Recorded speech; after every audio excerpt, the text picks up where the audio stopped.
Ricky said, I know you guys are learning to pick, so I want to send this record with you to listen to for a couple weeks. It's two instrumentals called Firefly and Scratchy by a large black man. Not the actual phrase used. By the name of Travis Wammack, who plays a Strat, and you've never heard anything like it. He put it on and we were hooked. We took it back home and played it over and over and over again. We would bang on our guitars for hours on end, trying to play like Travis Wammack, achieving only a lot of broken strings and shouts from Grandpa telling us to turn those damn guitars down. Skip ahead another 10 years or so, and the advent of the computer, internet, eBay, and such, my wife was explaining to me that anything in the world could be found on the internet. What do you want to find more than anything in the world? She said, the Travis Wammack Firefly 45, I quickly answered.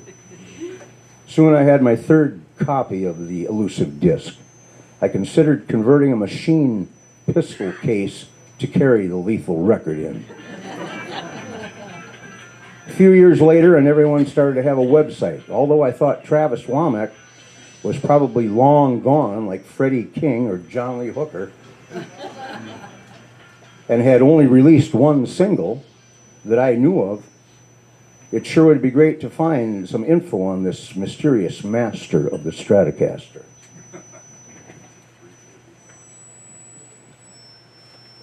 When Ricky described Travis Wammack to Ray and I nearly 40 years earlier, I had assumed they had seen an actual promo shot somewhere and knew what he was talking about. I asked Deb if she could find any info on Travis Wammack on the internet. Soon she said, I found him, and I've got his picture pulled up on the screen. Come over and look. Well, it wasn't a large black man with a Strat. It was a little white kid with a Gibson.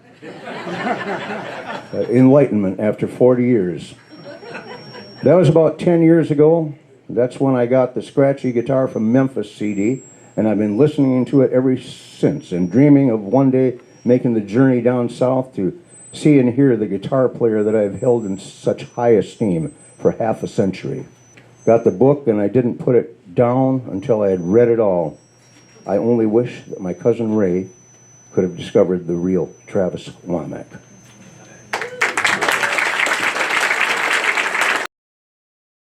I'm thinking I'm going to get here a little early and get in here. I was wrong. But thank y'all so much. I mean, you'll be able to hear. Incredible.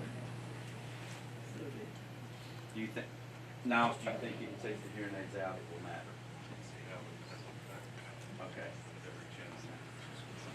I told you to turn down. Well, you've been telling him to turn down for 40 years. 70 years. Alrighty, good morning. First off, thank you all for being so patient while we have some technical difficulties, but luckily here we've got a great team that is trying to assess that and get it fixed so we have clear audio for you guys for the rest of the show.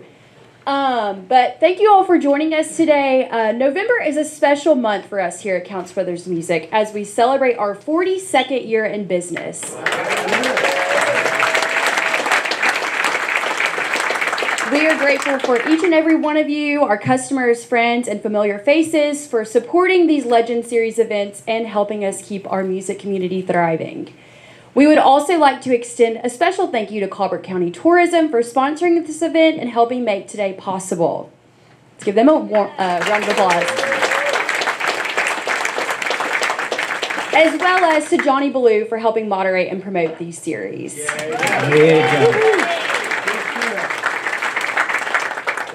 Today we are honored to welcome two remarkable musicians with deep Muscle Shoals roots, Travis Wammack and his son Monkee Wammack.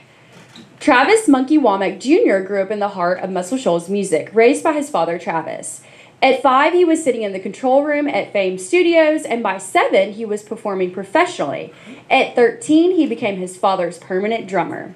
He spent his early years both on stage and in the studio, recording in multiple Muscle Shoals studios and at Sam Phillips Recording Studio in Memphis. Monkee went on to tour the world with 11 years with Little Richard and has performed alongside legends like Jerry Lee Lewis, B.B. King, Chuck Berry, Bo Diddley, Elton John, Fats Domino, James Brown, Ray Charles, and more.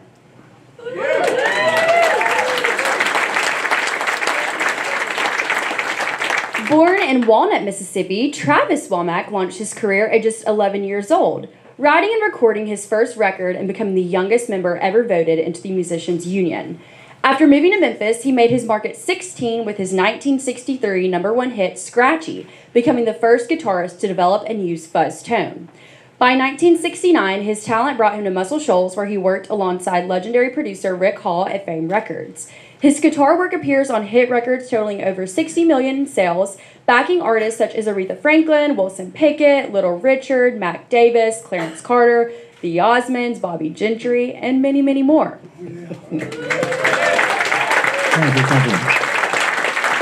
From 1984 to 1995, Travis toured with the world with Little Richard's as Little Richard's band leader, performing on nationally televised programs and even at President Bill Clinton's inauguration party. He was known as the fastest guitar player in the South, and he was praised by Rolling Stone's Greg Shaw as the fastest guitar player he has ever heard, and not just fast, but good. Brilliant, even. Today, Travis continues his work with Muscle Shoals Music Marketing and has added producer to his long list of accomplishments. He is a member of the Memphis Music Hall of Fame and has received numerous honors, including the Alabama Music Hall of Fame's Professional Musician Award, induction into the Southern Legends Hall of Fame, recognition from Gibson Guitars, and induction into the Rockabilly Hall of Fame. So, without further ado, let's give a warm welcome to Travis and Monkee Wammack. Thank you. Thank you. It's a real pleasure seeing everybody out today. Thank y'all very much. Travis, you may not be able to see him, but way in the back in the cheap seats is Jerry Bridges. Yeah. Where's Jerry at? Yeah. Hey, I see a Jerry. hand. You see his hand back there. Waylon's bass player. Yeah. So, once again, thank y'all for coming out today, Travis Wammack and Monkee. We're going to start talking to Travis a little bit about the career that he had before he came to Muscle Shoals that he had in Memphis. Travis had such a career in Memphis before he ever landed foot in Muscle Shoals. We talked about you being from Walnut, Mississippi, then you ended up in Memphis. J.M. Van Eaton told me a great story. Jerry will know this because of J.M.'s work with Sun Records, that saw some kid kind of standing on the sidewalk with a guitar in his hand waiting on the bus, and J.M. said, "What are you doing?" And so Travis would he would go into the local restaurants, diners, and when somebody was going to put a nickel in a jukebox, Travis would say, "What song are you going to play?" And they'd say, "Whatever," and he'd say, "I can play that." And you were hustling, you were busking. Made a lot of money back in them days. 20, 25 cents. That was big bucks. You were making tens of dollars. Yeah. Yeah. Hadn't changed a lot through the years, has it? No, it hadn't. Everything's went up but the paycheck. So let's talk about. We were playing earlier. I don't know, James. Is it possible to? I don't know if it's possible to have that playing in the background again. Obviously, Scratchy. We'll fast forward, I guess. You had such a. One of the things that Scratchy was the first record before the Beatles and had reverse tape. We put reverse sand and reverse tape on the record. So it was the first before the Beatles, which was pretty cool for a 16-year-old kid. I've heard from so many guitar players, I'm sure Kelvin and Will and all these folks would agree that Scratchy lit such a fire under so many people. And then we get to something like Stay. Tell us this instrumental that had a pretty good piano player and some people hollering in the background with you. Tell us a little bit about that. After a couple of records on our record label, Jerry Wexler called and he wanted to put us on the Atlantic. So I was cutting some pretty good instrumentals. And we cut the old Maurice Williams and the Zodiacs song Stay. We cut it instrumentally. And we did Louie Louie, I'm sure y'all have heard that. We did it instrumentally. And what a lot of people don't know is back in the day we want to have a live sound. make it sound really happy. So I got George Jackson. George Jackson did all my ad libs with me. He's on this record. So for the folks that don't know, George Jackson, David Hood knows very well. He was a staff writer at Fame Studio, and he wrote a song that you might have heard called One Bad Apple. Went over and went to work for Dave, and then wrote a song called Old Time Rock and Roll. So Travis and George were dear friends in Memphis long before he ever came to Muscle Shoals. Once again, we'll get into this later in the day, but Travis was instrumental in bringing George Jackson here. He was instrumental in bringing Bob Ray here, one of the great bass players to ever step foot in Muscle Shoals. Yeah.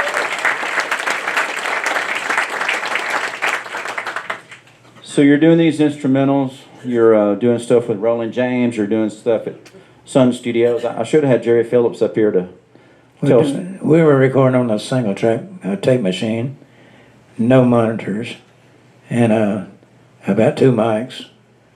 And then we moved up to two machines, and we'd bounce tracks from one machine to the other.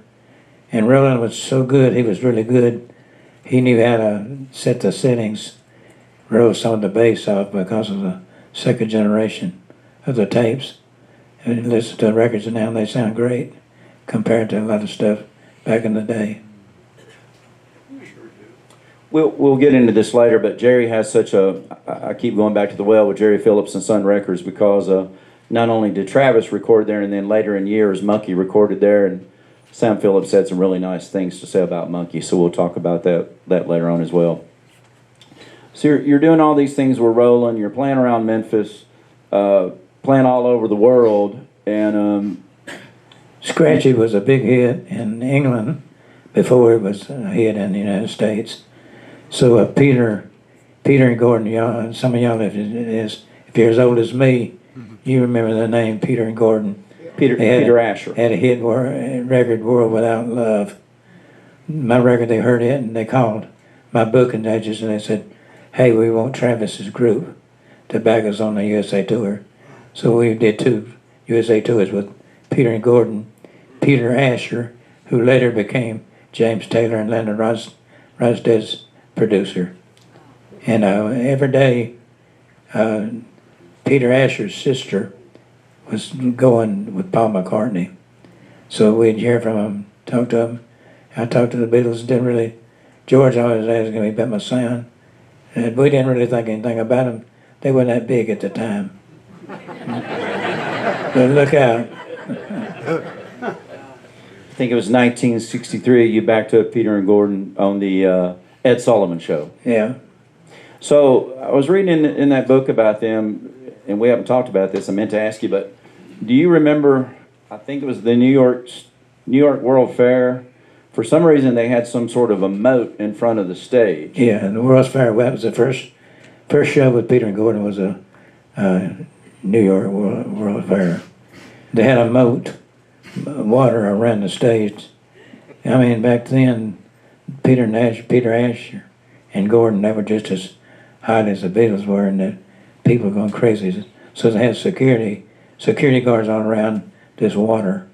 Well, they rushed them, and they knocked the security guards down and swam over. Well, I knew, I'm not too smart, but I knew you don't mix water and electricity.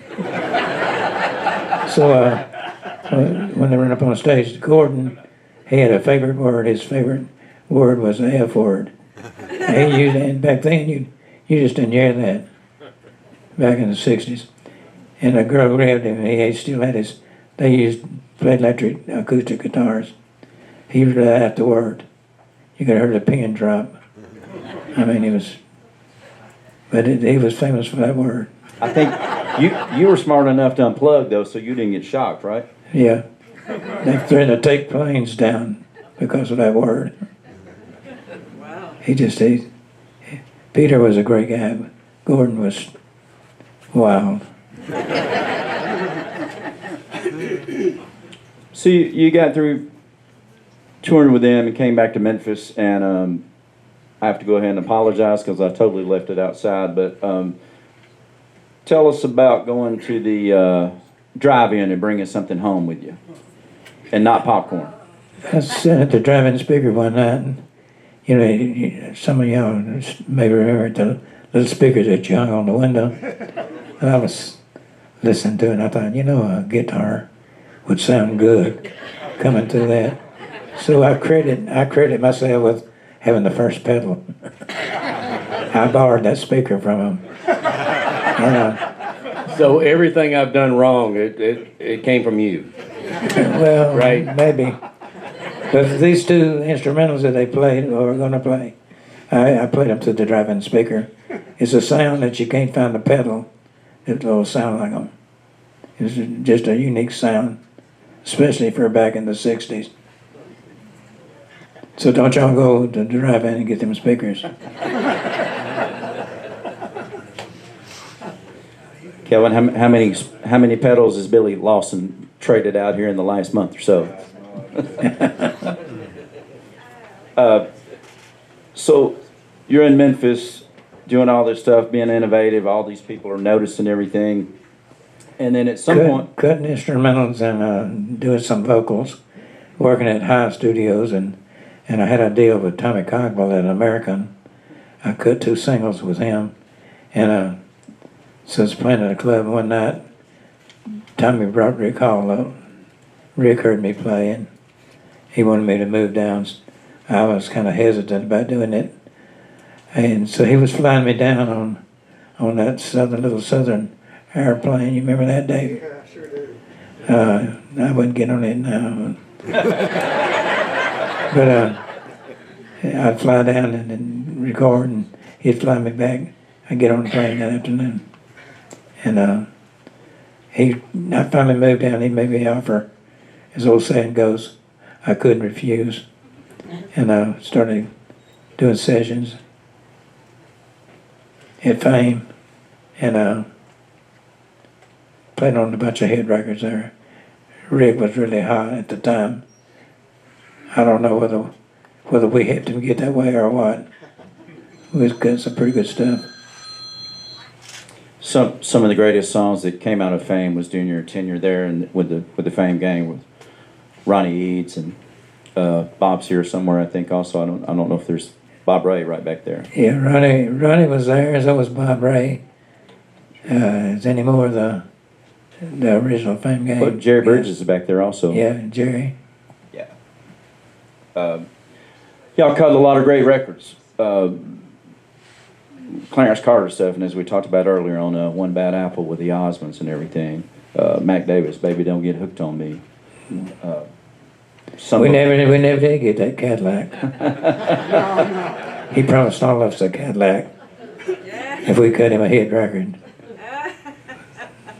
He said, "I'm serious. I'm not blowing on smoke, Travis. I'll send each one of you studio musicians a Cadillac." So we went out, me and Bob Ray and Mike Reeves, a drummer. We went out. He needed us to come out to Las Vegas with him, do 17 days. So we go out there, and all the other guys said, "Hey, Travis, tell Mac we need them Cadillacs." So I sent him to talk to him the second night. I said, "Mac, what about the Cadillacs?" He said, "Well, Travis, you heard me wrong. What I'm going to do, I'm going to send one. And y'all can take time about driving it." We ain't never seen that one. And I don't think we'll see it now, because he passed away. We got stiffed. I mentioned that to Mac Davis at a show here in the shows a few years ago, and the first thing he did was had a pretty big chuckle about it. So he was still laughing about it years later. But some of the great records that y'all cut at Fame, and at some point, this guy sitting next to you started getting involved in some of these things. As Julia said, I think he got his first drum kit when he was 3. Yeah, and he started playing with me. What was you, 13? 13 years old. Monkee Man, Wammack, we call him Monkee Man. Travis Jr. Talk to us. Well, I did get my first set of drums. Dad brought them home off the road when I was 3. I'm sure he regretted that from the moment he gave them to me. Yeah, you got up too early. I know my mom did. But one of the cool things for me when Rick Hall brought Dad over here was Dad used to take me to Fame, and I'd sit in the control room. And I mean, I remember the Osmonds. I mean, I was 5, 6, 7 years old. So I remember the Osmonds. I remember meeting Liza Minnelli there. You know, there's different artists that played. I think the big thing for me as a young age was the musicians. It wasn't the artist. We had world-class musicians there, right? Yeah. I mean, I'm looking around the room. We had Ronnie's. World class. So sitting in the control room, I'm glad that Rick allowed you to bring a 6-year-old in the control room and sit with you anyway. But anyway, being in the control room, I'd sit there and I'd listen as they were recording, and then when they would come into the control room to listen to the playback, I would run out to the drums on whoever was performing, Roger Clark or Bebop or whoever was performing. I'd run out to the drums, and when you put the headphones on, you could hear what their playback was in the control room, and I would sit there and play to the playback until they decided to cut another track or redo that track, and then I had to go back in the control room to set. But I'm gonna tell you, the education, I mean, that I got from the musicians from there was just incredible. And I look back on that because when you're 6, 7 years old, you don't realize that. But now, it was incredible. So honing you meaning on the job training. It was on the drive chain. It was. I was pretty rough on him, but I demanded, and then I wanted that beat bass drum and kick me off the stage with your foot. His bass drum. I get choked. I know you can hear that. I'm a little choked up because I see the guys in the room that I actually saw out on the studio floor. So that part of it is real close to me. But I started performing live, and I'll ask y'all this question because I've always wondered about this. When they say, when did you become a professional? Is it when you're being paid to play? I mean, I would think if you're being paid to play, then at that point you become a professional musician. I was 7. So Dad used to take me, I started singing, and we were playing up at the state line. For those of you that are watching the podcast and are not familiar, it was dry here. Alabama was dry. North Alabama was dry. So if you wanted to drink a beer, you had to go to the state line clubs. And so all the musicians, the great musicians that were playing in the studios, they had they went up and played live in these nightclubs. So at 7 years old, Dad was playing in a club up there called the Yellow Lantern. I got stories on you, but Ronnie was there. I said, you were there? I was there. so they would bring me in. I'm 7 years old. They had a trailer behind the nightclub, okay? And they would put me back there because I wasn't allowed in the nightclub, right? Obviously. But so about 10 o'clock, Dad would take a break. They would bring me out, and I'd do a 30-minute show out front, like singing, and they had all songs set up for me. And then afterwards, they take me back because I wasn't supposed to be out there. There became a time where the law got involved because I was 7 years old, and I thought I was going to be arrested. That's how it started out. And then my parents were going to be arrested, and then the club owner was going to be arrested. It all went through that little scenario. As it turned out, nobody was arrested, but I wasn't allowed to play in nightclubs anymore. But I got paid $20 that night, so that goes back to being a professional. Many years before that, your dad's told me a story, and I should have mentioned this about Memphis days because Jerry and Hallie know this. Was it Hernando Hideaway where they took the bass drum out and put you in the... Smuggled you inside the... Sent me behind an old upright piano. And but at 11 years old, I was the youngest member voted into the Musicians Union. We got a lawyer, had to be voted in New York, the national headquarters. Wow. So I was the youngest union musician. So it just shows that the apple don't fall from the tree, right? Probably. So tell us some more about playing Monkee, how that evolved. I know at some point you went over to Broadway Sound and worked for David Johnson on some projects at a very young age, correct? I did. So at 13, Dad hired me as his regular drummer. And I know the crowd, they go, well, that's his son, he's playing drums, we're going to bring him in. No, that wasn't the case at all. I was a regular musician. There was a great group of drummers in this town that he could have chose from. And he decided to put me in. So I became his regular drummer at 13. The first show I did was at Trader Dick's in Memphis. And I don't know if you want me to tell that story. Yeah, that's when you found out your dad was a boxer as well, right? Well, so I'm 13 years old. We had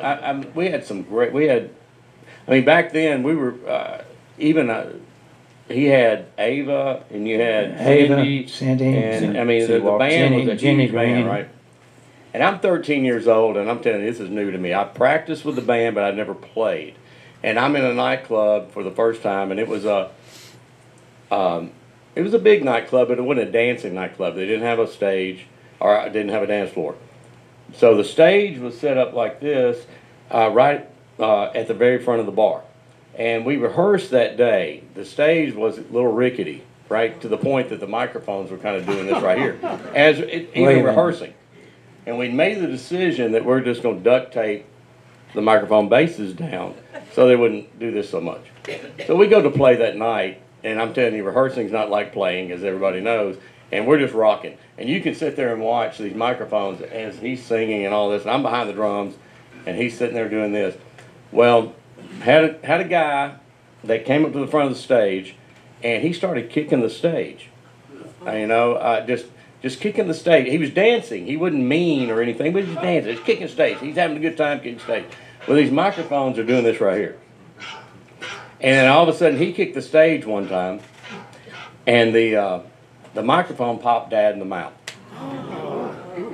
Right? So, packed house. I'm talking about this packed house. When the song's over with, and the stage is about 4 foot high, Dad leans down, and he looks at the guy, and he does this right here. And the guy looks up like that. And if you don't know, my dad's left-handed, plays guitar right-handed, right? But he came over the neck of that guitar and hit this guy. Knocked him out cold as a wedge. The guy hit the floor. There was a bouncer standing by. I ran over, was like going to get on top of him in case the guy tried to get back up. And he ran over there and he grabbed the guy, and then he just let go. The guy was gone, right? And then Dad looked up to the crowd and went, "Y'all want to hear some rock and roll?"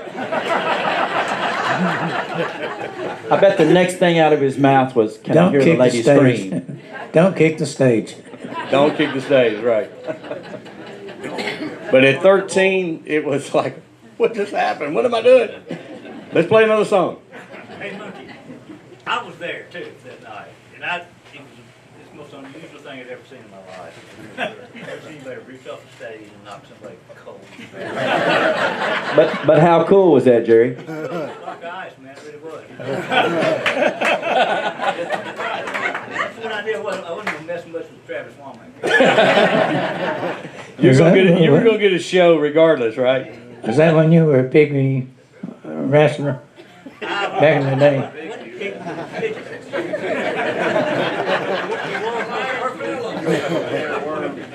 The world's most perfectly formed midget wrestler. Jerry Phillips. Jerry Phillips. I told him Friday night at the Hall of Fame, I said, "Let's wrestle." He said, "I wrestle dirty." So while we're talking about Jerry and Hallie Monkee, let's jump to the Sam Phillips part when you were playing for them in the studio there. Okay. Can I start this off? I'm not trying to take over the show, but Come up here. Why don't you come up here so you see? Grab a mic. I don't want to come there. No, seriously. I'm fine. Okay. Travis said, "Hey, my son's a great drummer. Monkee's a great drummer." We're thinking, okay, your son's a good drummer, But truth of the matter is, he came in and he was hardest hitting drummer we've ever really worked with. His foot was like you talked, Travis. It was like just knocked you out of the park. And we started using Monkee a lot. We used Monkee a lot on drums, and you and Travis and Monkee. And for the people that aren't in the studio business or studio musicians, it's a whole different ball game in the studio, right, Will? Absolutely. And you know, then, because if you're a record producer, you're looking for these musicians to give you some ideas or come up with something. Like, give me an intro, and I like that intro, give me another one, you know. So it's a whole different thing from playing, you know, live, but it's just I mean, studio musicians are a rare breed, really, because I mean, I know a lot of them that can't play very well live, and know a lot of live musicians can't play very well in the studio. So anyway, I didn't mean to jump in there, but you're a great drummer, and you always have been. You had to be because of him. Good point. No, absolutely. Thank you, Jerry. Once again, one of the things I wanted to focus on today was Travis's career that he had in Memphis, and the Phillips family, one of the most recognized names in the music business around the world. Sam and Hallie and Jerry, thank you for saying that, Jerry, because you know, a lot of people talk about Travis and Muscle Shoals. This guy was an icon before we ever got to Muscle Shoals. I mean, he was a world-class, world-known musician. We'll get into that for a minute. Monkee, when y'all got overseas playing with Richard, I mean, people wanted to meet Richard, but how many great guitarists said, "Can I meet Travis Wammack?" I mean, Well, I'll give you at least this story, and there's plenty of them. But so we were playing Wembley Arena in England, and we'd finished our show. I'm standing in a hall and backstage, and I see Robert Plant and Jimmy Page walking down the hall. And I recognize them immediately, right? I'm just kind of standing there with my back up against the wall. And touring with Little Richard, we had a lot of people that wanted to meet Little Richard, you know, other stars, you know, people who idolized him. They'd come backstage and want to meet Richard. And that's what I thought they were doing. So I saw them walking toward me, and they walked with me, and they said, and I have a terrible British accent, so, you know, they said, "You're the drummer who played in Little Richard's band tonight." And I said, "Yes, I am." And they said, "Can you show us where Travis Wammack is?" I thought they were going to say Little Richard, right? It's happened before. And I went, "I can take you right to Little Travis Wammack." So I put them back. He was back in the dressing room. We went back there, and we introduced themselves. But what the story they came. They didn't know that Travis was the leader of the band. And so during the show, at one point, Richard will stop and he'll introduce all the members. And so he goes, "And the leader of my band is Travis Wammack." And Robert and Jimmy both said they were sitting beside each other and looked at each other and went, "Scratchy." So they immediately picked up on that, right? So at that point, they felt strong enough about it to come backstage and wanted to meet Dad. And for me,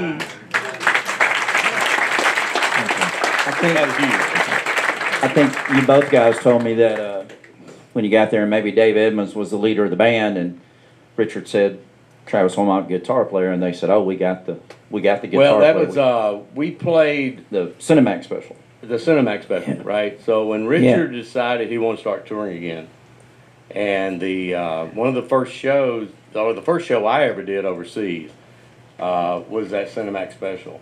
And I'm gonna miss some names when I call it out, but it was Bo Diddley, it was Jerry Lee Lewis, it was James Brown, it was Ray Charles, B.B. King. I know If we'd had a Chuck Berry that night, we'd have had every great rock and roll singer that was on the market over, but he was already booked. But James Brown didn't stay over there because he knew when he came back he's going to have to go to prison. They were looking for him. So he was trying to stay in England in that area as long as he could. They did. So we get over there, and it's just Dad and I, right? So Richard flew us over there, and they had a house band, and Dave Edmonds was the leader of the band, and they had the New York Horns. I mean, they had a really great band. And so we get there, and Richard tells Dave Edmonds, you know, "I've got a couple of my musicians that I want to integrate into the show." And, you know, Dave was like, "You know, Richard, you know, we already have a band, you know, we got a full thing going on." And he said, "Well, I've got Travis Wammack and his son, Monkee Wammack." And Dave Edmonds immediately picked up on it. He went, "You have Travis Wammack?" And Richard said, "Yes." He goes, "They're good. Well, bring them in. Let's do this." So, Hey, I forgot to mention this, Monkee, but I think you told me you were 7 years old when you recorded or maybe played Tutti Frutti, and then maybe 10 years later, 11, 12 years later. Yeah, that was pretty cool. I mean, it's like Dad and David Johnson over at Broadway Studios, they brought me in the studio and started recording me vocally, doing some tracks on me when I was 7, when I started. Yeah. I was a professional at that time. Anyway, but the very first record that they were recording on me was Tutti Frutti. And I just thought it was real ironic that, go 15, 16 years later, now I'm playing drums for Little Richard. His biggest hit was Tutti Frutti. So. Tell us about the call you got at the house party that kind of started it all. That? Okay. Yeah, that, yeah. I'm not talking about the video, I'm talking about the call. All right, you jump in anytime, all right, because I'm taking this over already. Not that I don't do that all the time. Anyway, so Dad had, Richard had called, they recorded the Real Thing album back in 71? 70. 70? Yeah. Right, at Fame Studios.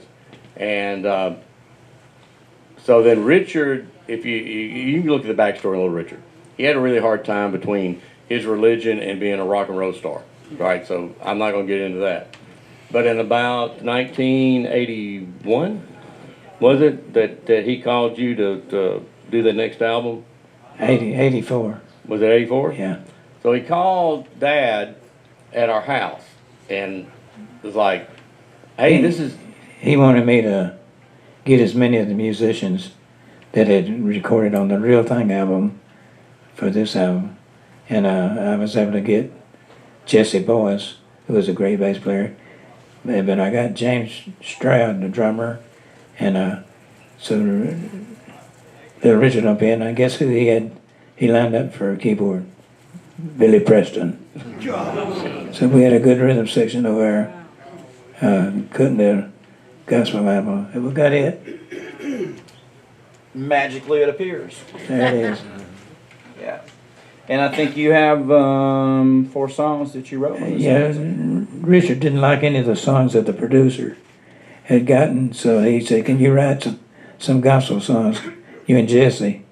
So we got together, and I wrote 4 of the songs, and Jesse wrote 2. We got publishing, and Lifetime Friend, the name of the album, is me and Jesse. We wrote it. Let's back up 1 second. When y'all were recording at Fame with Little Richard, he covered one of my favorite songs that you and Junior Lowe did called Greenwood, Mississippi, and then about a month later, Tom Jones. I mean, two of the big artists in the world covering your song. Yeah, I've never had a #1, but I've had the 2 best rock and roll singers, I think.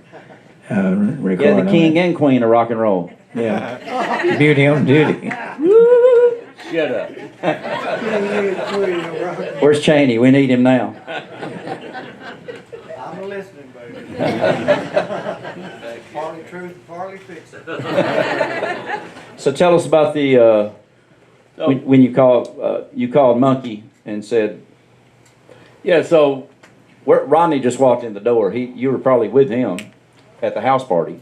probably was. I was at a house party. I'm in my early 20s and out on Friday night. And somewhere where Dad should not even known where I was. And this is before cell phones. And so somebody at the house party goes, hey, you got a phone call. And I'm going, what the heck? Phone call. So I go over there and it's him on the phone. To this day, don't know how he found this number. And he goes, hey, you standing up? And I said, yes. He goes, you need to be sitting down. Well, it scared me to death. There's a death in the family. There's something going on. And I sit down and said, what's going on? He goes, well, I spoke with Little Richard, and he'd like for you to be his drummer in his band. And I freaked out at that point. But from there, so it wasn't an automatic thing. I went out and auditioned. Jesse Boyce, Dad, and myself. Richard flew us out to Los Angeles to audition. He had been... Orange juice commercial. Yeah, he'd been credited to do an Orange Crush soda commercial. And it was like a 30-second spot or 1-minute spot on the radio. But we met in the studio. Well, before I get to that, I'd never been to Los Angeles. And I'm as green can be, being from the South, never been around very much. So I'm flying to L.A. Richard picks us up in a limo, white limo, right? And I'm meeting little Richard for the first time. So they finally get our luggage, they get us in the limo. I sit down and I got little Richard sitting across from me. And the first thing out of his mouth was, Monkee, I bet you never seen a black man in your life with a head this big. Swear to God. And what do you say? I was like, yep, Richard, that's a pretty big head you got there. Yeah. He goes, I did Johnny Carson a couple of weeks ago, and Johnny said, Richard, you look tired. And Richard said, Johnny, if you had to carry this head around all day, you'd be tired too. That was my introduction to Little Richard. But we went to the studio and we did this jingle they want us to do. And then we jammed for about an hour or 2 hours. You know, Richard behind the piano and it was all said and done. Richard said, man, he said, I got to talk like Little Richard. I said, Monkee, man, I really like it. Man, you play good, you got a good foot, and I like your look. I want you to be my drummer. And so I was in at that point.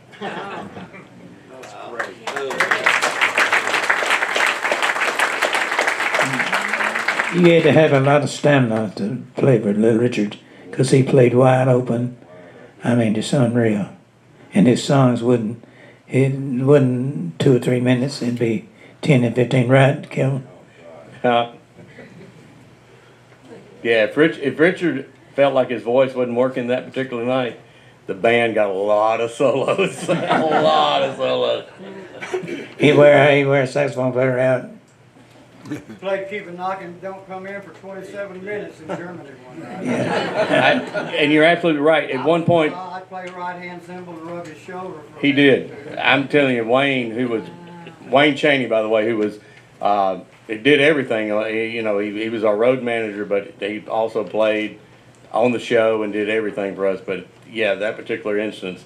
And also we got Kelvin. Kevin Holly and Wayne Chaney, everybody give them a big round of applause, please.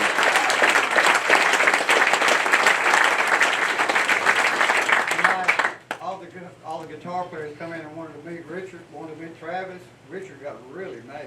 I mean, he came to me and said, you got to stop this. I said, what? Travis can't have any more visitors. They're already in there, Richard. There's Ron Wood, Robert Palmer, half a dozen others. They wanted to meet the man that made the top box. Travis's invention. And there they were. And Richard got hysterical. That was our first night of the European tour that Memphis Stadium. Right. That's when the newspaper came out and said Richard looked like he had a pair of blue pajamas on with a dead cat on his head.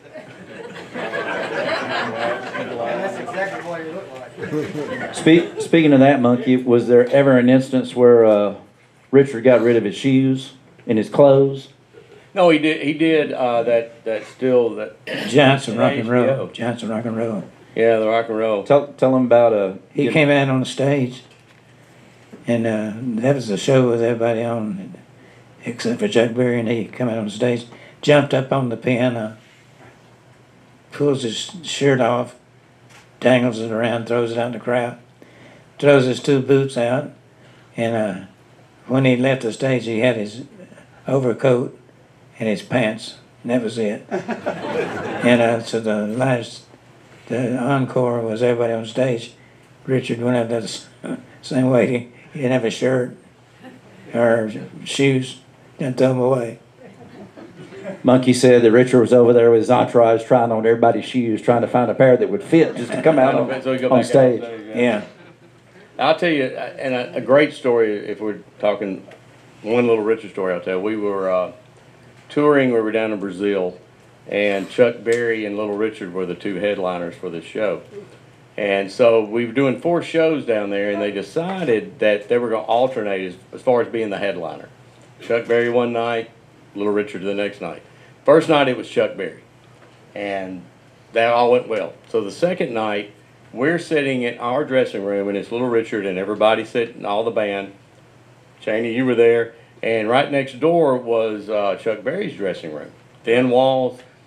Promoters came in, they talked to Little Richard for a few minutes, you're headlining tonight, so you're going after Chuck Berry. Great. So then they go to Chuck Berry. Well, I guess Chuck Berry didn't realize that. Well, then thin walls once again. We're all sitting in there, and Chuck Berry is just screaming at the top of his lungs about, I'm the star. I don't go on in front of anybody. I'm, this kind of thing. And so the band is sitting with Little Richard, looking at him, trying to get a reaction. And Richard's just calm as he can be, just sitting there. We're all hearing this. I'm the star. I don't front anybody. I'm the guy. And so then promoters knock on the door and come back into Richard's room, and they explained the story. Richard, Chuck wants to go on last tonight, if that's okay. And he never got upset. He just said, hey, that's fine. That's all good. We can do that, right? So if you understand, when we played with Little Richard, his first song, he would hit a note, and we knew what his first song was always going to be. But after that, we didn't have a set list. It was just whatever Richard was. We were like firemen on call. I'd sit there behind my drums, holding my sticks like that, waiting for the next song. What's he doing next? What's he doing next, right? And that's how it was. But that particular night, so he goes out on stage, hadn't said a word about Chuck Berry. He looks at Dad right before he stepped on stage, and he goes, I want you to play every Chuck Berry lick you know. Now, still doesn't tell Dad what's going on. He just knows he's supposed to play every Chuck Berry lick he knows. Richard gets on stage, and he usually got up there and he played around the piano and he looked at the crowd and but when he hit that note, we knew it was time to start that first song. He hit that note and went into Good golly. No, he didn't go into Good Golly. He went into rock and roll music, Chuck Berry. He played, the first song he did was a Chuck Berry song. Never did it before, never did it after. But he sat there and he went, let me hear some of that rock and roll. I mean, so basically it was him saying, okay, Chuck Berry, you do what you want to do. I got a band here and myself, and we're going to show you what that song's really about. And of course, Dad played every Chuck Berry lick he knew. That's great.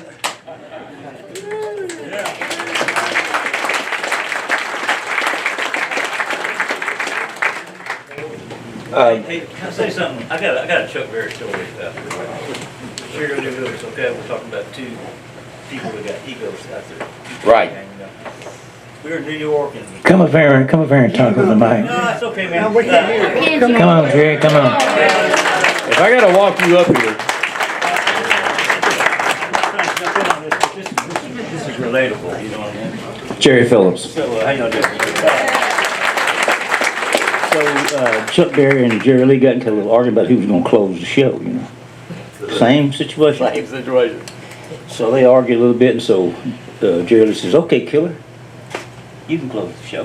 It'll be fine with me, So Jerry Lee goes out and does his whole thing, and the last song is Great Balls of Fire.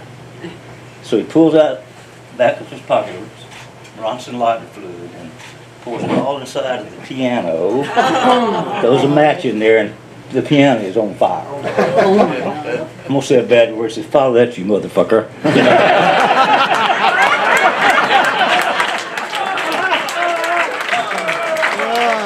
True story. True story.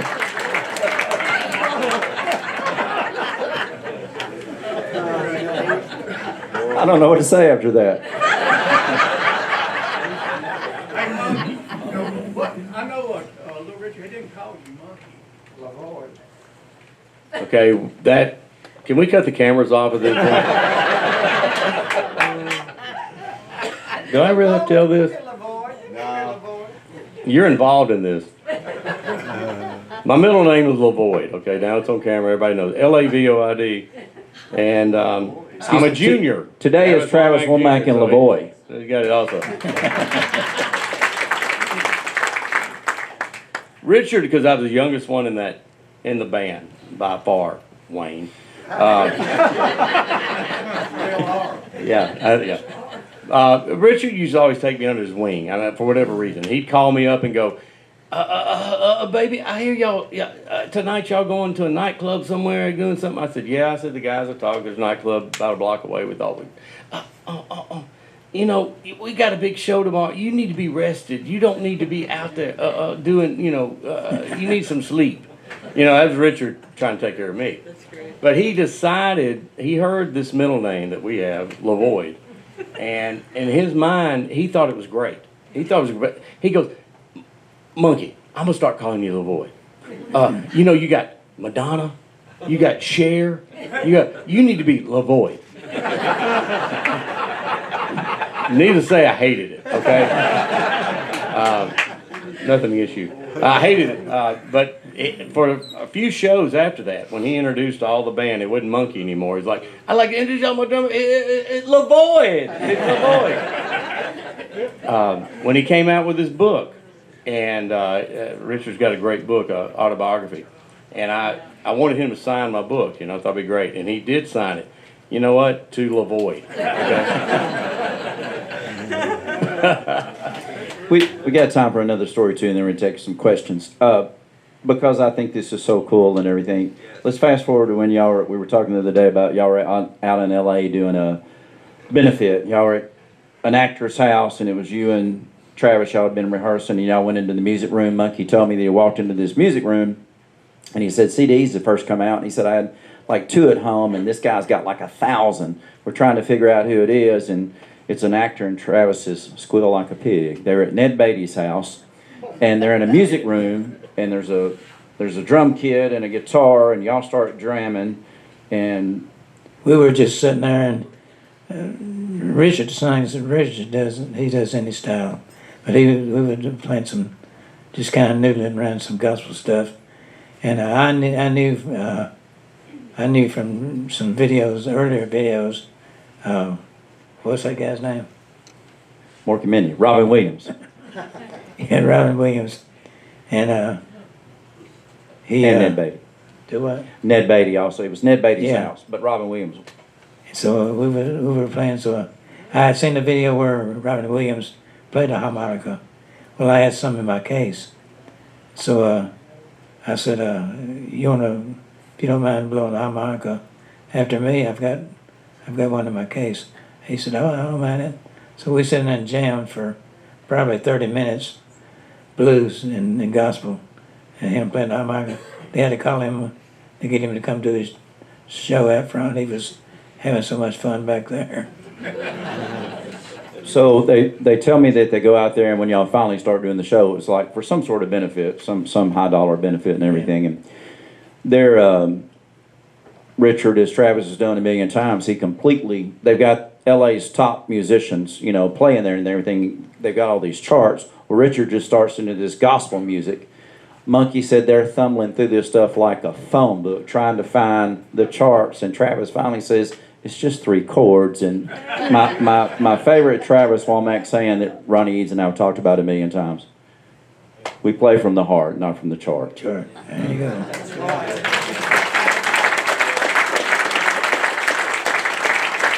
So, you got more stories? You ready for some questions? You got anything else, Monkee? No, I mean, once again, like I said, you guys understand me growing up in this business right here in Muscle Shoals, Alabama. The people that are in this room, the musicians that I grew up with, that I idolized. I mean, I liked them. I idolized them. I listened to every one of them. And to me, it wasn't so much the artists that recorded here. It was the guys who made them what they were. They put the bricks in the foundation. They did. Roger Clark, the drummer, one day, he asked me this question. He said, Travis, do you realize how many music people we've made millionaires? And I said, I never thought about it. He said, have you ever had the first one to call you and thank you? I said, no. He said, see what I'm talking about? Yeah. That's right, too. I was lucky. Sean's in here somewhere. We were at Travis's house recently and sitting down talking with Travis and Ronnie, and Ronnie and Travis said this, and I thought it was so great. It's about a 46-second video that I'll share with you that Ronnie and Travis said, Muscle Shoals, and I think David and Kelvin and Will, Jerry, all you guys would agree, Bob, that Muscle Shoals it's not what you play, it's what you leave out. I think that's a big part of it, and that's what, of course, when Travis was up there, he was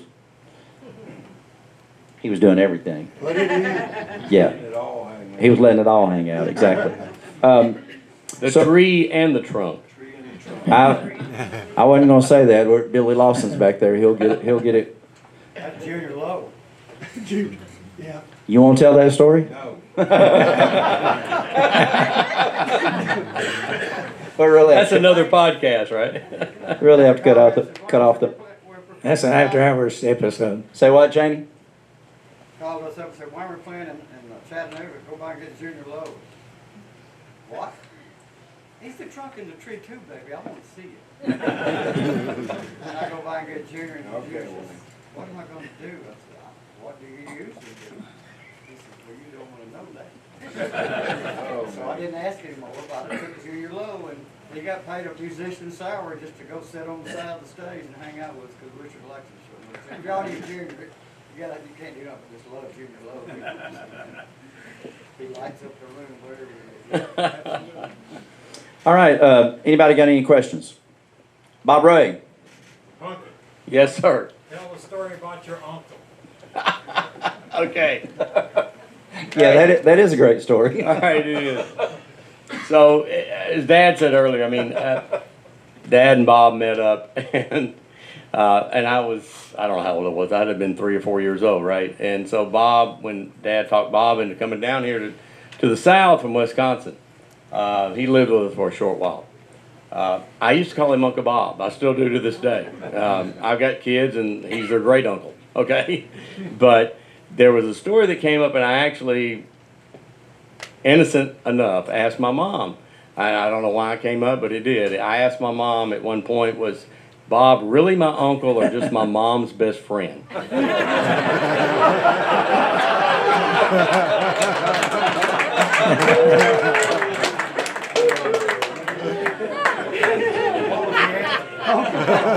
Uncle Bob. I'm going with Uncle Bob now. Okay. Any more questions?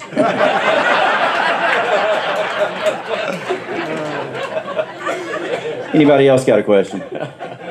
I would love to know with each of you, with Travis, your favorite guitar player, best you've ever heard, and Monkee, the best drummer you've ever heard, or your favorite. Travis Wammack.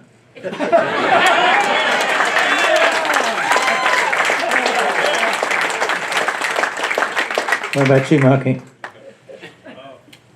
You know, my story will be a little quick, a little longer. You know, the thing was for me, and it gets back to the musicians, I was probably 12 years old before I knew there was another drummer in this town other than the ones that were recording here.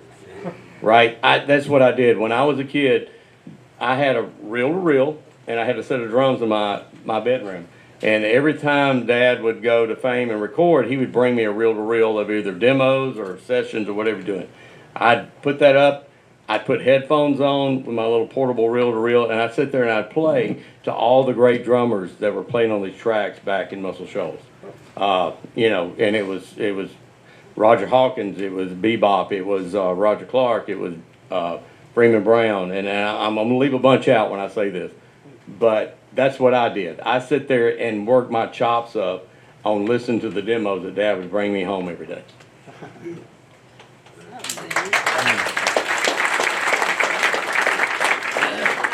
Any other questions?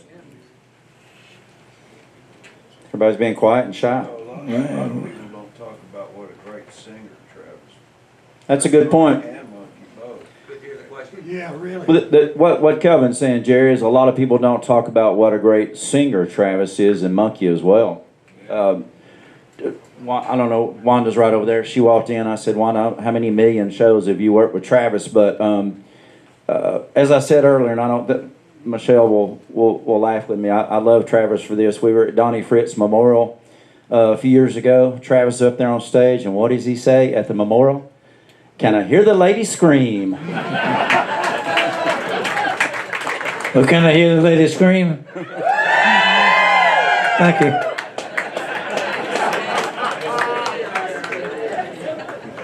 All right, any more questions?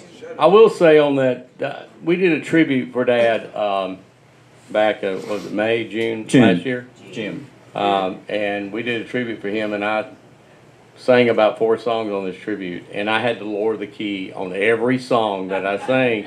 If you go back and look at the Fame album and the Capricorn album, And yes, as a guitar player, phenomenal, but the vocal sometimes, like you said, kind of gets left out. But I mean, he was a singer, and it was incredible. When I go back, and it's crazy for me because being a son, you would think, well, you know, you like, but I'm also a musician, and so I critique things, and I'm not real easy on them, nor he was with me when I was growing up.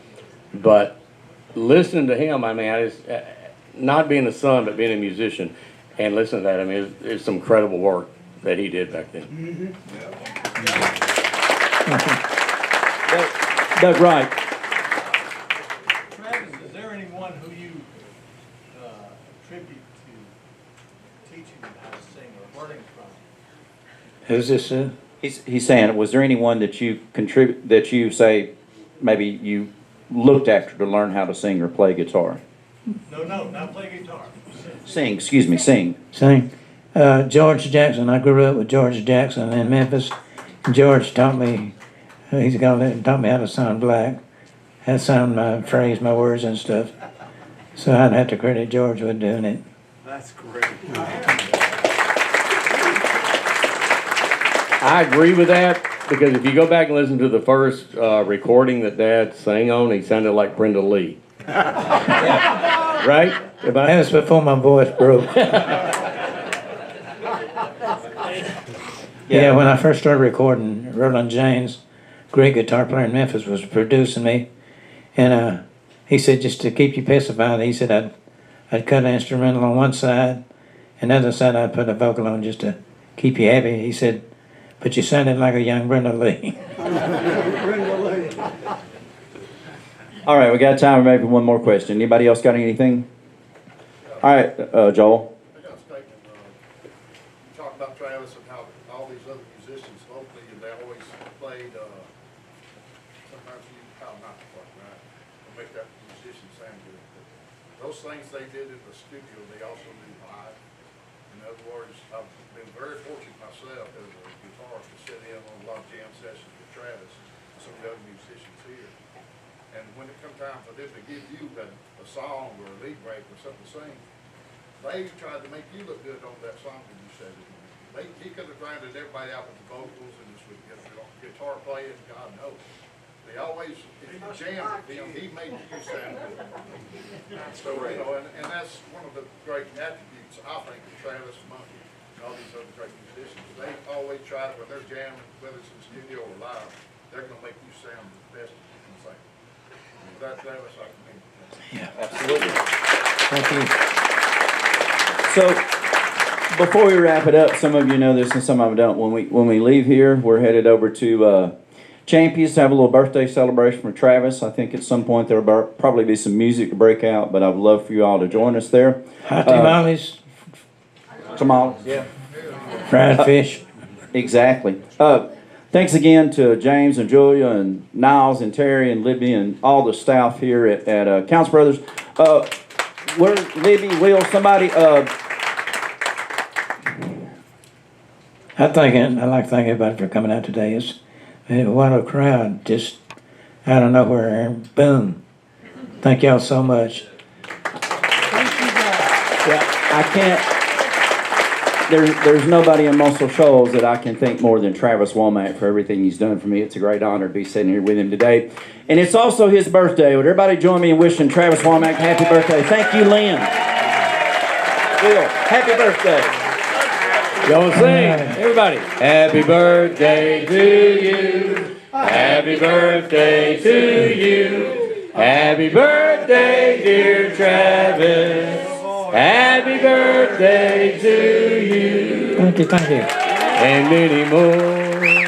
My wife kissed an 81-year-old man this morning.